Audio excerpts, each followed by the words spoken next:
Well, welcome to HR Doctors. My name is Brent. I'm excited to have Karin on with me today. Karin is the CEO of Let's Grow Leaders. Thanks so much for being here, Karin.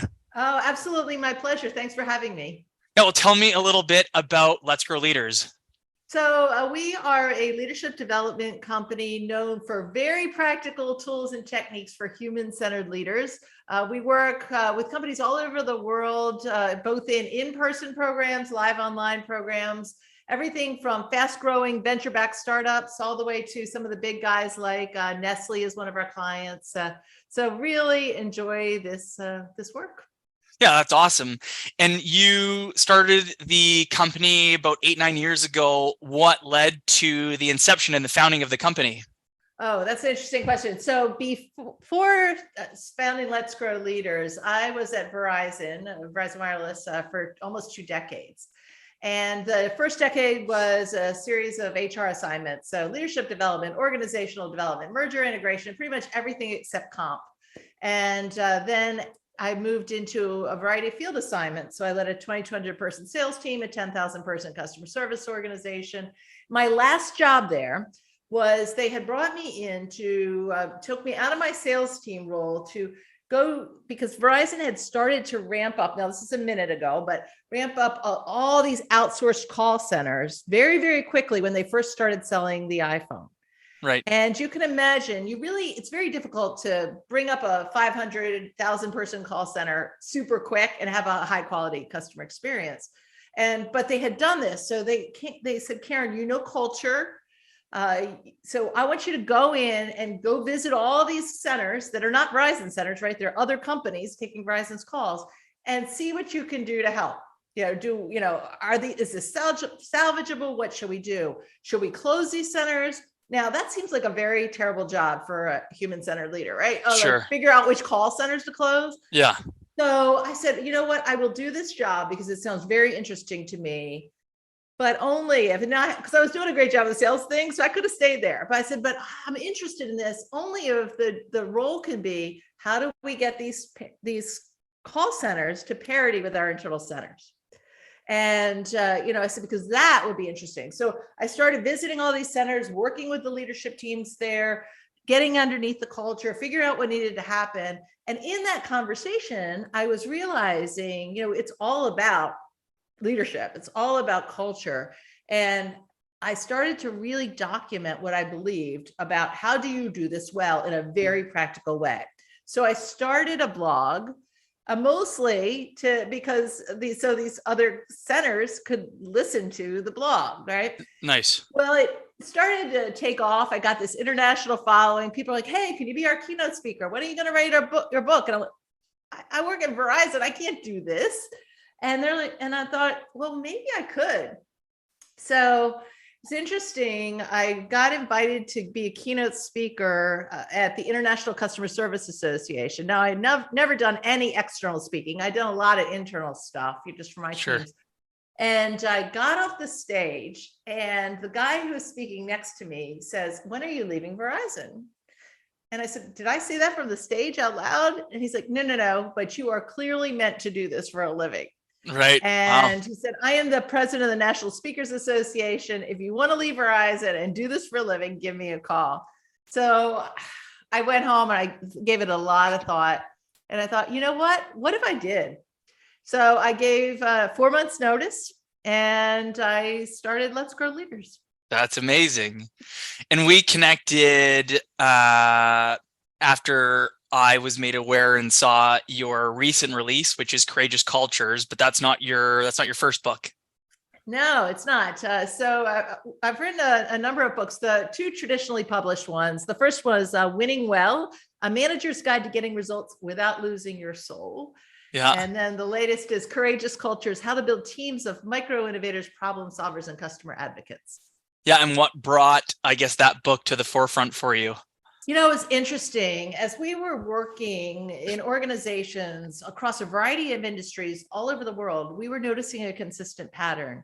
We would go in to talk with the executives of these companies and we would hear things like, why don't more people speak up and share their ideas? Why am I the one who has to discover a best practices? Why aren't people sharing that with one another?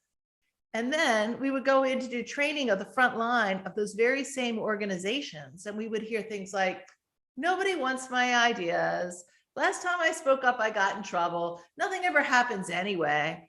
We thought, are you all working for the same company? So employees have ideas and most leaders really do want to hear them. And somehow there was a disconnect. Right. So we partnered with the University of North Colorado on an extensive research study to answer a number of questions. One, when people were holding back ideas, what kinds of ideas were they holding back? Right. And they weren't trivial. It wasn't like, oh, I wish we had kombucha in the break room or virtual Taco Tuesdays. They said they were holding back ideas that would improve the customer experience, the employee experience, or productivity in a process. And then we said, well, why are you holding back these ideas? And that was really interesting. 40% said, I lack the confidence to share my ideas. 49% said they're not regularly asked for their ideas. 50% said nothing would ever happen if they shared an idea, so why bother? And 67% said, my manager operates around the notion of this is the way we've always done it. So they're not, my ideas are going to go into a black hole. Right. And I thought one of the really interesting elements of the research was 56% said, I am not sharing my ideas because somebody's going to take credit for them. I won't get the credit. Yeah. Yeah, we've heard that story before. Wow. And you mentioned, I know we'll get into some of the topics in the book, and you know, give some get some eyes on some of the foundational pieces. But you talked about the research that you did to really make sure that you were able to dig into the different areas and come with the data and quantifiables. Can you tell me a bit about like the research that you did on the front end? Well, that was the sort of the statistics that I just shared there. Yeah. You know, that was a quantitative study and a qualitative study that got Yeah. to that. So we did all the research that got to those numbers for the root causes. And then we went in and followed up with interviews to validate the research and to really understand what was going on. Yeah, interesting. And so there are, in the book, there's 7 steps to a courageous culture. Could you, I know we're going to dig into a few of them, but could you kind of detail out those 7 steps and why each of those steps exist in the way that you've shared them? Yeah, so it starts with what we call navigating the narrative. And that's really getting clear with your own feelings about speaking up.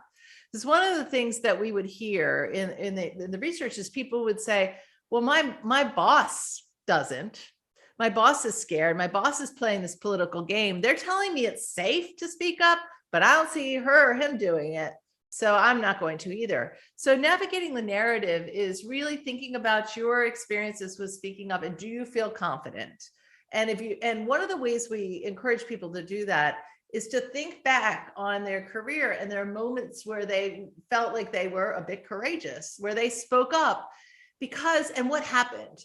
Because Dr. Amy Edmondson of Harvard, who wrote the foreword to Courageous Cultures, she's really considered to be the pioneer of psychological safety.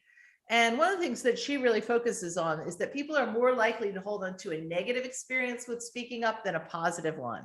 For sure. And why that's so important is even if you are a very human-centered leader that you really want people's ideas, it's statistically likely that there are people on your team who have had a negative experience in the past with speaking up, who are afraid, even though that you have done nothing to engender that fear. Right. So that's step 1, navigating the narrative. And then it's the next couple are creating clarity. And this is clarity about 2 things. 1, being really clear that you do want people's ideas. But most importantly, clarity around what a good idea would accomplish. It's so interesting. A lot of times when people will call us and say, you know, my team is just, they're not thinking critically. I don't know what's wrong with them. What can you do? Can you give them some critical thinking training? And when I get underneath to what's really going on there, it's not that they don't know how to think critically. It's that they don't have enough strategic context to bring forward good ideas. So part of creating clarity is, here's where we're headed strategically. This is what's most important. This is why it's important. So then people have the context to say, oh, I have an idea about that.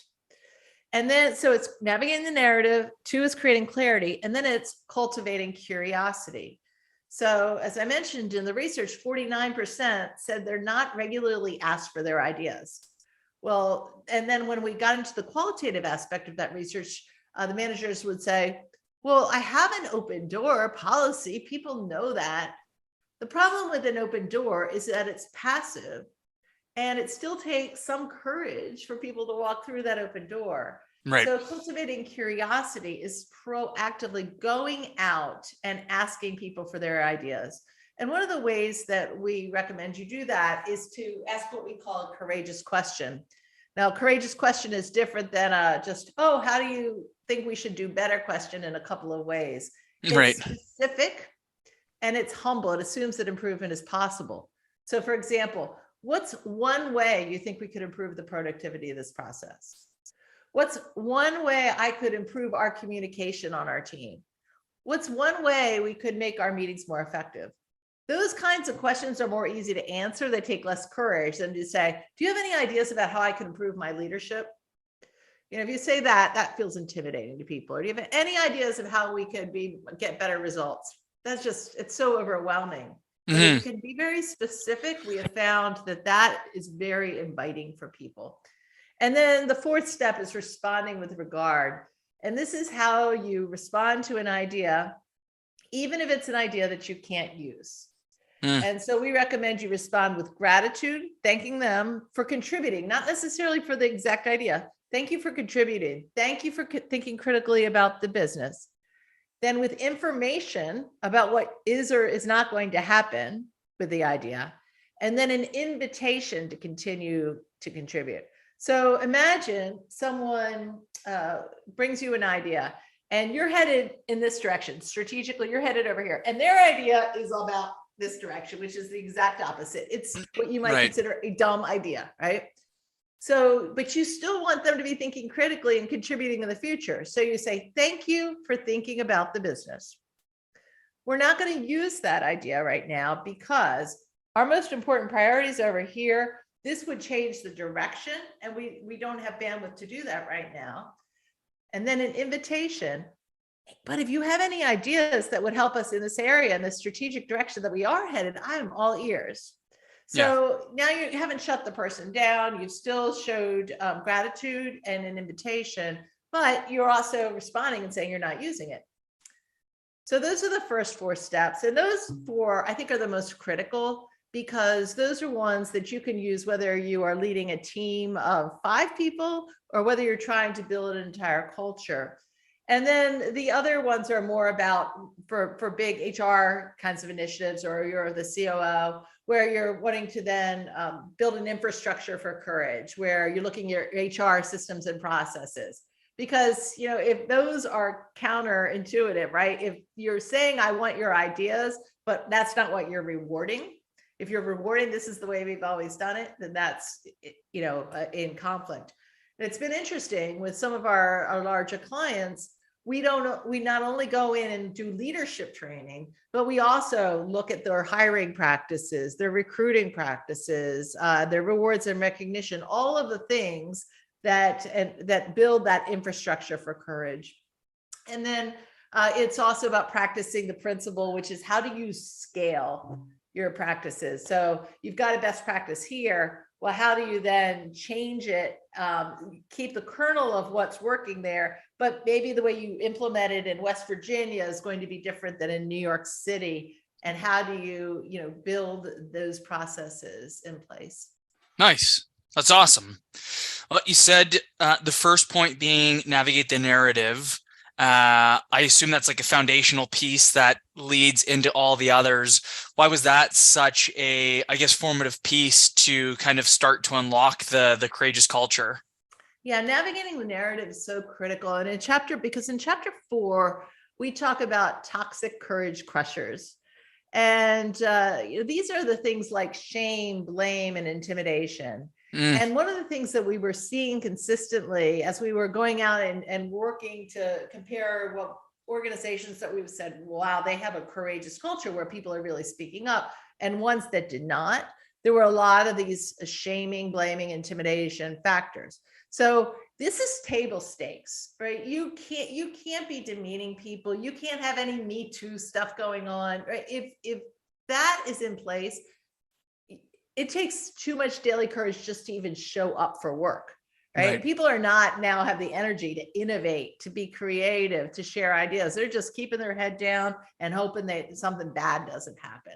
So you've got to navigating the narrative is not only what is your narrative, but what is the narrative around here? Like, what are people saying? How does it feel to come to work?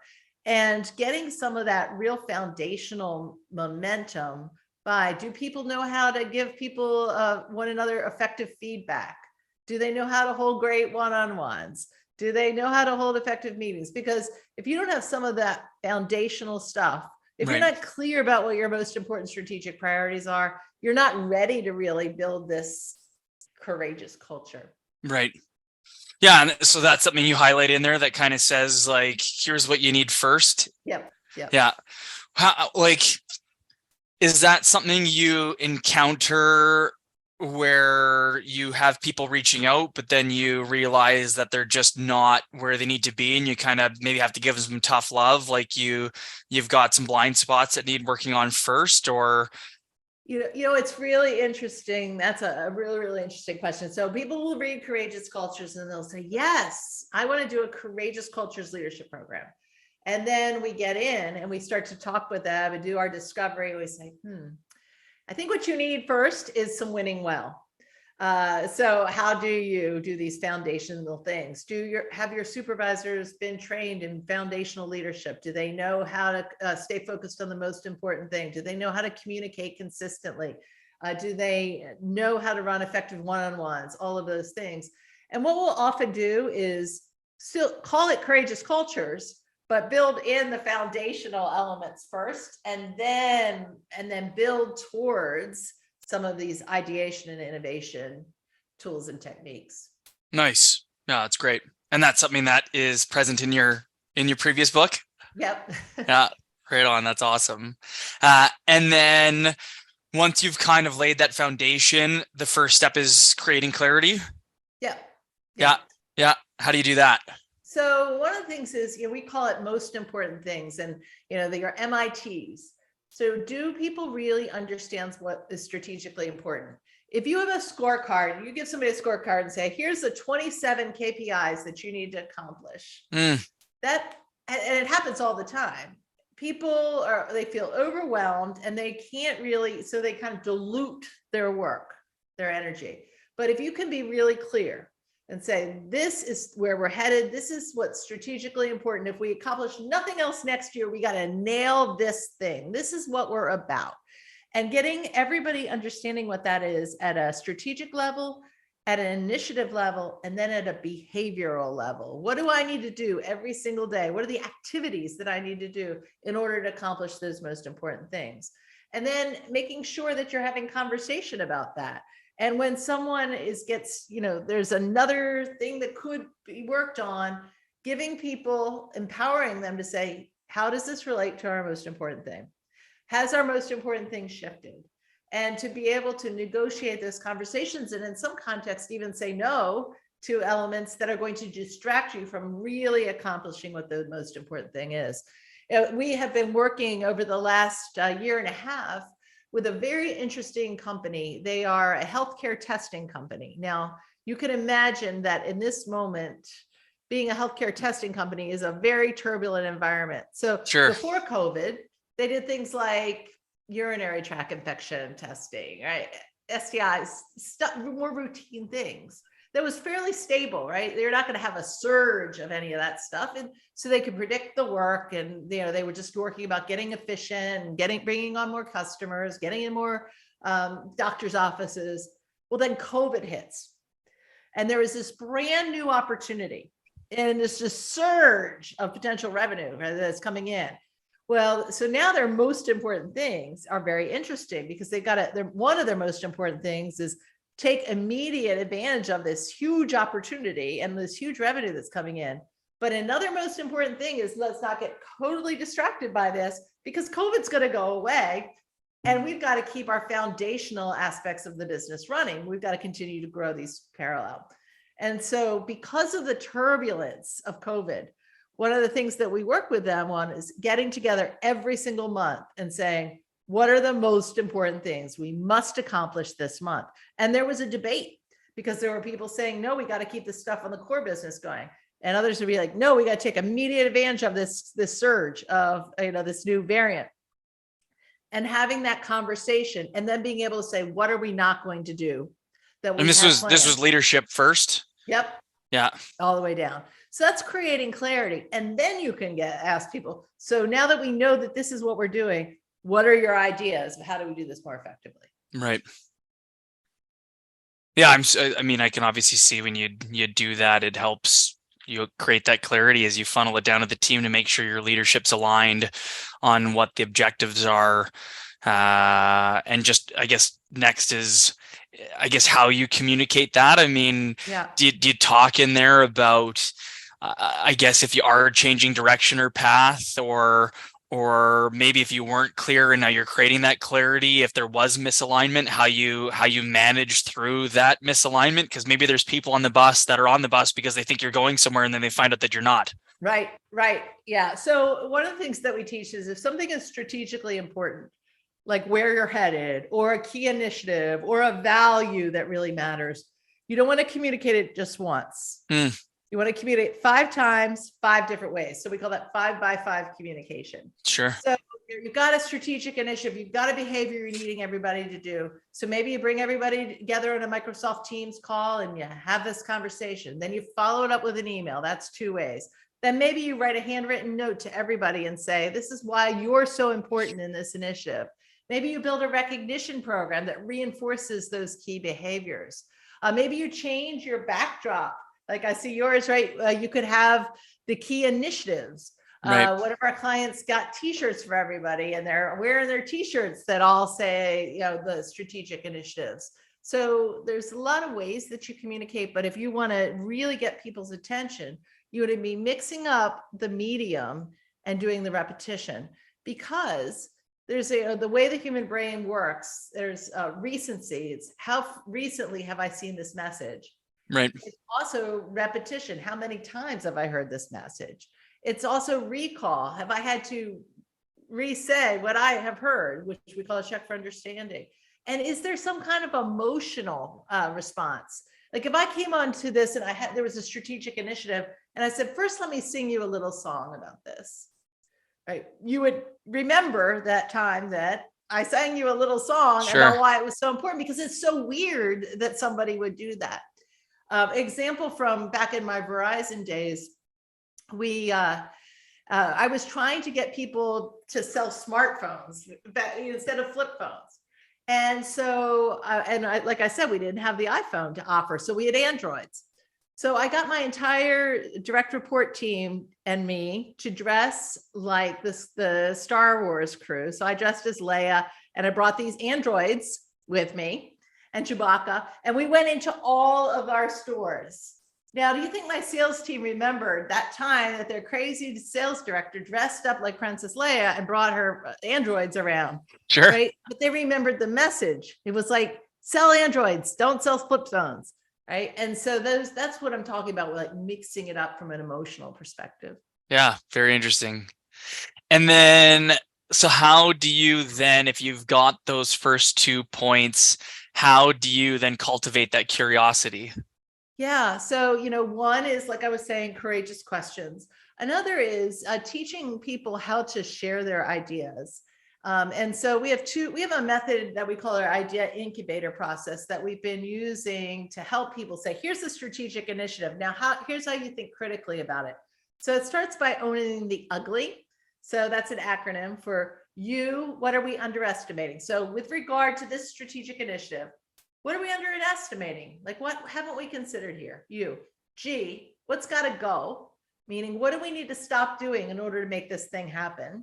Right. L, where are we losing? Where are we losing to the competition? Which months is our performance not where it should be? And then Y, where are we missing the yes? Where is there a completely different way to look at this opportunity or the strategic initiative that we might not have thought of? So, for example, we're working with a call center company, and one of their big problems was that 90% of their calls were from one company.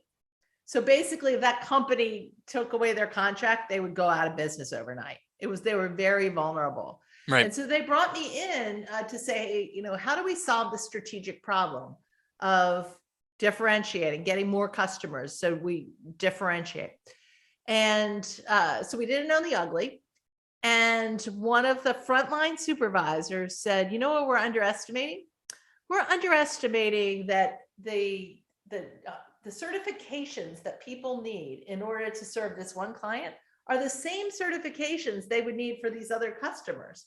So we call these other customers and say, look, we have a workforce that's 90% trained. We already have all the certifications you need.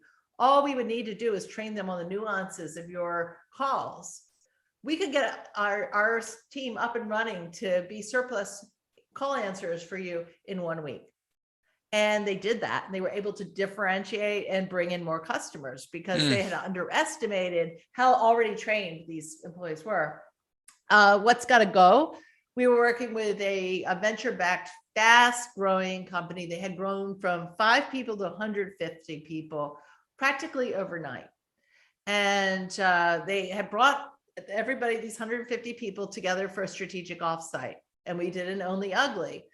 And what they said was, what's got to go? Everybody had come in bringing their own favorite communication systems, their project management software. And the What's Got to Go group said, look, we're spending more time documenting the work than doing the work. Right. So they made a list of all of the communication and project management software. And they said, everybody come put a dot by the one you think we should keep. And the dots clustered around 3 or 4 of those communication softwares. And they said, what if we got rid of the rest? They looked across the room and the CEO was like, yes, these things are expensive. Let's do it. Right. So they streamlined just like that, the way they were going to communicate. So that's the kind of conversation. When you do an Only Ugly, it's this way to think about your business strategically in a very brainstormy way. And then you from there have probably more ideas than you can use. And then you use our idea method to narrow those ideas. And so you ask people to come up with an idea to solve this strategic problem that you uncovered in Only Ugly that is I, interesting, meaning strategically aligned with where you need an idea. D, doable, meaning something you could actually pull off. E, engaging, meaning who else would think this is a good idea? Who do you need to involve? Do you need to involve HR? Do you need to involve finance? Do you need to involve IT? And then A, actions. What are a couple of recommended key next steps? Right. And so that idea, what we've been doing a lot over the last 2 years is going into companies. In fact, we just got back from Switzerland doing this with Nestle, where we took 4 of their strategic initiatives, and we took about 150 of their people, and we put them into small teams. And we said, here are the areas we need the great idea, these 4 areas. And then the teams worked in small groups to come up with ideas using the Only Ugly and the idea method that would help solve those strategic initiatives. And then they pitched those ideas to the senior team, and the senior team said, could we do this? And they're implementing all 4 of the ideas that came out of that process. Nice. You shared at the onset some of the statistics about how individuals are sometimes either afraid to share because of, I guess, previous experiences. Can somebody who's, maybe reading the book, who's at they're managing a team or something like that, if it's maybe not the organization that's running this and creating this, narrative and creating this clarity and then running through these sessions to create that curiosity, is there things you can do at, I guess, more of a ground level on like a smaller scale to, I guess, create that willingness or openness within your teams for them to be, fearless and share and help affect change on maybe a smaller scale as opposed to the bigger? Absolutely. We talk about this in the book. We call it creating a cultural oasis. So, maybe you're working in a big company that doesn't feel particularly courageous, or maybe there are toxic courage crushers going on around you. Think about what can you do just within your sphere of influence or with your team. And so think of it, say, hey, where's one area where you really need a great idea? Maybe there is a process that's not working. Maybe there is a market that you're supporting that's not having the traction that it needs to. Maybe you have a product that's not selling. And then you can then just say, hey, here's where we need some ideas. And you can just go out and ask a courageous question like, what's one way we could improve the productivity of this? Or what's one way we can make our meetings more effective? Or what's one way we could improve the customer experience? That's a simple way to do it. Or you could even go through and own the ugly and say, let's ask ourselves these questions about this specific thing. Or you could teach people the idea method and say, well, every week I'd like to talk about one idea that's interesting, doable, engaging, and what are some recommended first actions. Nice. Yeah, that's awesome. I feel like as someone who utilizes DISC assessments where you've got your high Ds, I'm a low S, so the emotional kind of heart responder is a tough one. You've got respond with regard. I definitely know I'm definitely guilty of people coming with ideas. And even in us just speaking about it on our kind of pre-call, knowing that I'm guilty of not responding the best way possible to someone who's brought an idea to the table, whether it's because that idea was positioned in front of a lot of people and then would require a lot of different action steps or costs or accountabilities, whatever it may be. But yeah, tell me about responding with regard and how to maybe avoid some of those pitfalls and best practices and just, why this one falls as such an important piece on number 4 there. Yeah.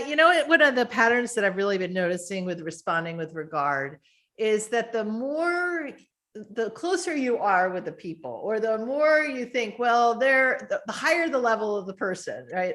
Like that's why they get the big bucks. I don't need to coddle them or be super nice to them. So that's where I see this people not responding with regard well. So, like a senior vice president will say to the CEO, I have an idea. And the CEO go, that's the stupidest idea I've ever heard.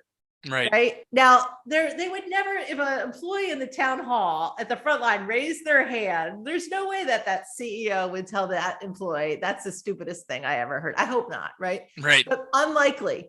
But the closer we get and the more we think we know people, that's where that really starts to come out. So, and I am guilty of this too. Right. So David and I are married. We run the business together. We're co-authors together. And sometimes he'll bring me something and I'm like, yeah, no, that's not going to work. And he'll say, could you respond with regard? Right. Like, so, responding with regard is saying, thanks for thinking about that. Here's, tell me more about this, or here's what a couple of my concerns about why this could be an issue. So you're adding information, but you're not immediately shutting people down. Responding with regard opens up the conversation. And it's not saying you're going to use all the ideas, but it's giving people the consideration and being genuinely interested, and then sharing your information and then encouraging them to continue to contribute. Yeah. Is there, to me, it sounds like something that you need to be really self-aware of to put into practice, and I suppose hopefully not learn the hard way. Is there, I guess, like a system or a tool or something that what's the best way to make sure that I create that, I guess, that cultivate that curiosity for my team, but also make sure that I don't fall back into those pitfalls. And sometimes I'm sure it's not even that, that's a terrible idea, but I'm sure there's a better way to respond to people to, I guess ultimately we're very much in an environment, and I hate using the day and age, but where feelings are so important, and that it's, people want to feel engaged, they want to feel heard, they want to feel understood, and that if you aren't really purposeful in the way you respond, that you can easily alienate that team and derail all the hard work that you put in. So I don't know if it's advice or if there's a tool or something, but how can you I guess help someone where if it's a behavior and it's something they've done and maybe subconsciously or unknowingly, how do you help them shift that other than just okay, you're aware of it and you catch yourself, like, I don't know. Is that like a tough question to answer? Well, I mean, the tool is gratitude, information, and invitation. Follow that Right. formula every time. Thank you Yeah. for contributing. Here's the additional invitation. Please keep contributing. So Right. that's the start. That's the shortcut. But Yeah. I think it's also, and I see this a lot with really senior folks, really high D, if you're talking desk, folks, high urgency, Which and tend to be really low S because I don't they're, have time for that. yeah. Right? No, Karen, I told him it was a bad idea because it was a bad idea. And Yeah. I'm like, okay. But when Yeah. when you shut people down and they don't even finish their sentence, what you've just shut down is not just that idea. You have shut down future contributions. Right? And you have said it's not safe to share ideas. Yeah. When you say, hey, that's really stupid. What are you thinking? You should know better than that. Well, now I'm sitting here going, I'm not going to do it again. And so now you've just lost all of that creativity. And so I think that's part of it. And I also find it's like, you need to slow down. Like some of the very senior folks I work with, just let them finish their sentence. Yeah. If you have to put your computer on mute so you don't say anything until they're done talking, put your computer on mute, because you've got to let them hear them out. And then the other thing is, if you're only getting bad ideas, my guess is that there's a clarity problem. Sure. I mean, you might have a higher problem, but if you're only getting bad ideas from everybody, then it's probably not them, it's you. And that you haven't given them enough strategic context to really think critically about the business. Yeah. What about like a scenario that maybe comes to my mind is where you maybe you're not in a specific session or meeting where you've asked for, these ideas and feedback, but someone comes to the table with an idea that maybe isn't like misaligned from the overall missions and objectives of the organization. It's an idea. And I think like I can't remember where it came from, but it was an analogy from my business partner where he talked about everyone's got monkeys on their backs. And it's like, my goal is to give you my monkey and then it's your problem. And as the leader, it's my job to like make sure you leave my office with your monkey and that it's not my problem. And so you have someone who comes and they've got this great idea, and it's maybe the start of an idea, or they've identified a problem somewhere, but there's maybe not enough right away where it's not like, hey, this is a bad idea, but it's also like, I'm focused on something else right now, right. Or, maybe it's not in line with the exact mission we're on. Like, how do you, I guess, embrace that or continue to, cultivate that curiosity with somebody when maybe they're on the right path, but it's maybe not enough where there's something for you to do? Like, right. Are you familiar with like situations like that where they're maybe on the right track or they've got something or it's an idea, but it's like, okay, it's great, but like, what am I supposed to do with this? Right. It's either half baked or you don't have time to deal with it. Or it's one of these idea grenadiers who's constantly lobbing at ideas at you for you to implement, right? So one of the things you can do is say, thank you. First of all, respond with regard. Thank you. Thinking about this. Here's the thing. I don't have a lot of time to work on this right now, but I think the idea potentially has legs. Why don't you come back and think through this. Here's this idea method. Tell me why this idea is important. Interesting. Doable. Show me why you think we can pull this off. Who would we need to involve? What would the steps be? How would you approach it? Like, what data do you have? A lot of times people come, this is a terrible problem for our customers, right? Well, it's been a terrible problem for one customer, right? So, give me some scope of it. And then who else do you think you could involve to help you with this idea, right? Put the monkey back. Who else do you think you could involve in this? And then come to me with what are your recommended steps that you would take to make this happen. So you're helping them to think critically about the idea. And they may go back and do that and like, yeah, it's too much work. It's possible that's true, but then it would have been too much work for you too. Or they may say, yeah, and then they bring you more fleshed out idea. Because I think that's what you're really hoping to do, is not just have people think, oh yeah, I think we should build this new product. And you're like, great. Yeah, where do we even start with that? That's right. But you want people to think about ideas that could actually be accomplished. Nice. I feel that I think it's even pre-COVID. I mean, we've seen the huge booms through Silicon Valley, the tech space that is a huge catalyst for companies' growth and development. I feel like companies continue to innovate and strive to create inclusive and supportive environments and engage their teams.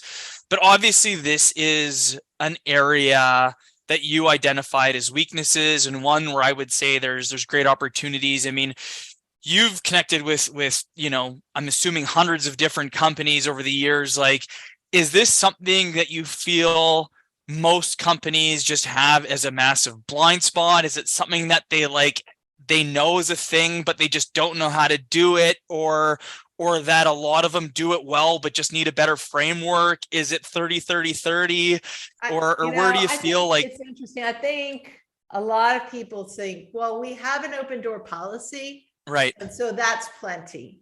right, Or we do an employee engagement survey, and so we ask people, and so they had an opportunity to tell us how they feel. If they were upset, they should have told us. Or if they had an idea, or we have a suggestion box, whether that's electronic or physical. So I think there's these, what I'll call light, passive ways. And so people think, well, we already do it. right, And that's not the proactive. And so that it's really teaching people the critical thinking skills, how to think about problems or how to bring up their ideas in a way that's most likely to be heard. And then training your managers to ask people for their ideas and responding well to those ideas. And it's not hard. I mean, none of these tools are hard, but it's the deliberateness of it that I think most people say, yeah, well, we have an open door. People are free to speak up on here, around here. I've never told somebody it was a dumb idea. right. So we're good. But what we find is that the companies that can really tap into the innovative ideas of more people are the ones that can pivot faster, who can respond to customer requests faster, who are beating the competition, because it's, especially during times of stress and change, nobody had all the answers of how to pivot fast in those first few pandemic weeks. But it was the companies that went out and said, all right, what do you think we should do? And they involved other people. Those are the ones that gained the trust and also made the fastest pivots and were the most out of the gate successful in transitioning. Yeah.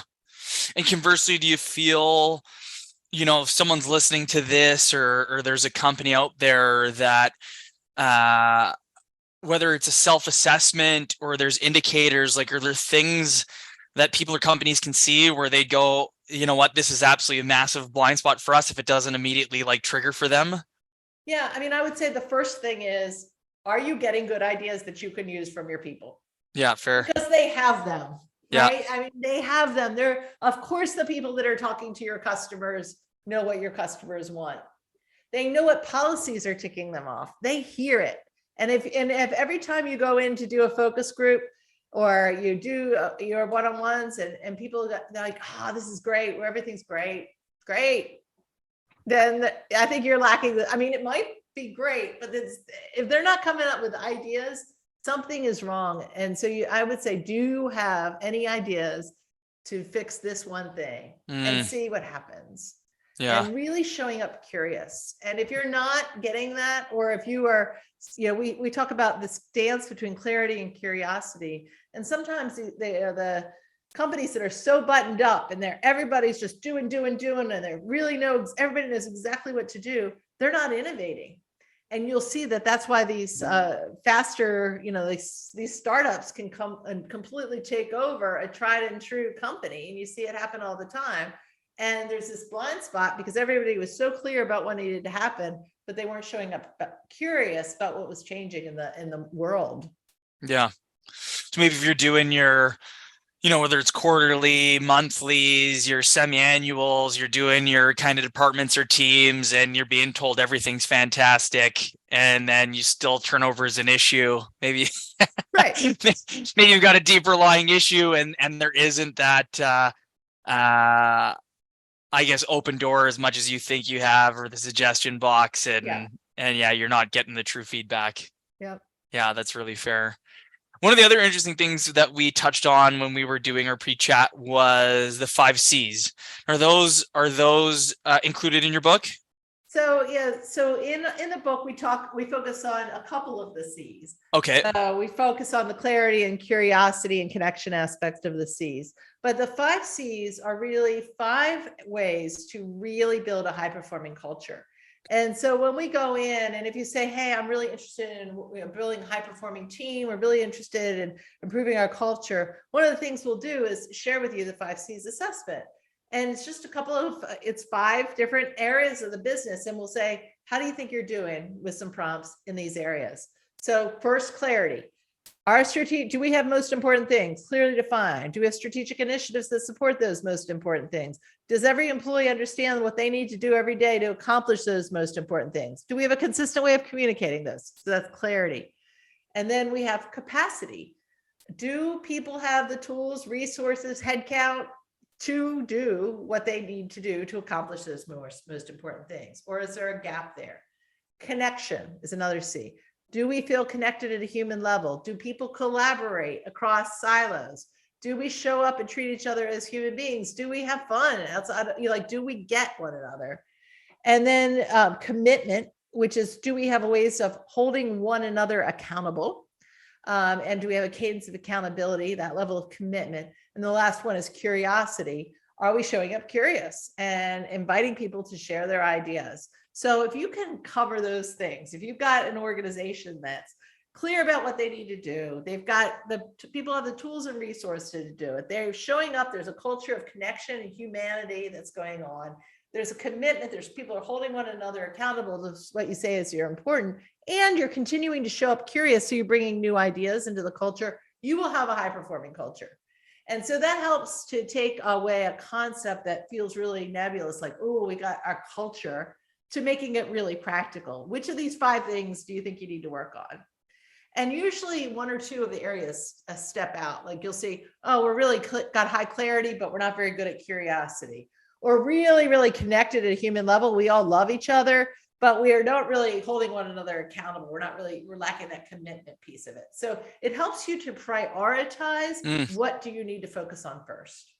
Are they linear in terms of priority, or can they be all over the place? Like, it's not linear. They're all elements of your culture. Right.